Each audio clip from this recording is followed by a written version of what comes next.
মাছ ভুনা রেসিপিটি দেখার জন্য অবশ্যই সম্পূর্ণ ভিডিওটি দেখবেন। আমি আগে থেকে মাছগুলো ভেজে নিয়েছি। তেলের পরে দিয়ে দিয়েছি দারুচিনি, এলাচ, ফল, লবঙ্গ। এগুলো হালকা নেড়ে ছেড়ে যখন স্মেলটা বেরোবে তারপর দিয়ে দেবেন পেঁয়াজ কুচি, রসুন বাটা দিয়ে নাড়াচাড়া করবেন। এগুলো নাড়তে নাড়তে দেখবেন হালকা কালার পরিবর্তন হয়ে এসেছে। তখনই দেবেন হলুদ, লবণ, শুকনো ঝাল, এগুলো যার যার পরিমাপ মতো দিয়ে দেবেন।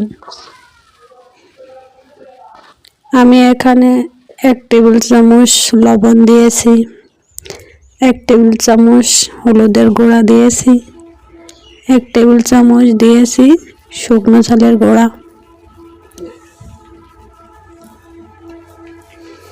এগুলো দিয়ে আমি ভালোভাবে নাড়াচাড়া করে নেব এবং চুলোর জালটা থাকবে একদম মিডিয়ামে। অবশ্য আমি মাটির চুলায় রান্না করেছি, সেই হিসাবে আমি খুব অল্প আছে এই জালটা দিয়েছি।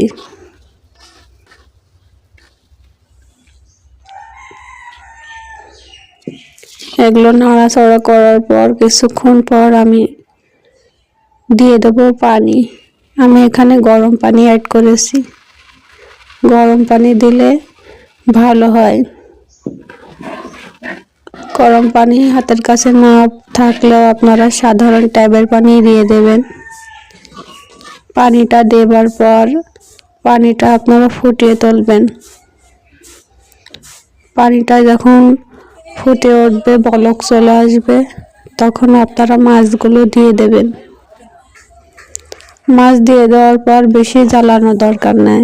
পানিতে বলক আসার পরই মাছগুলো দিয়ে দেবেন।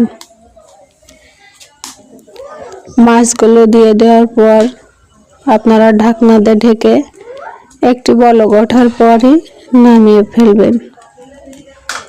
এভাবে চেষ্টা করে দেখুন, রান্নাটা অবশ্যই ভালো হবে।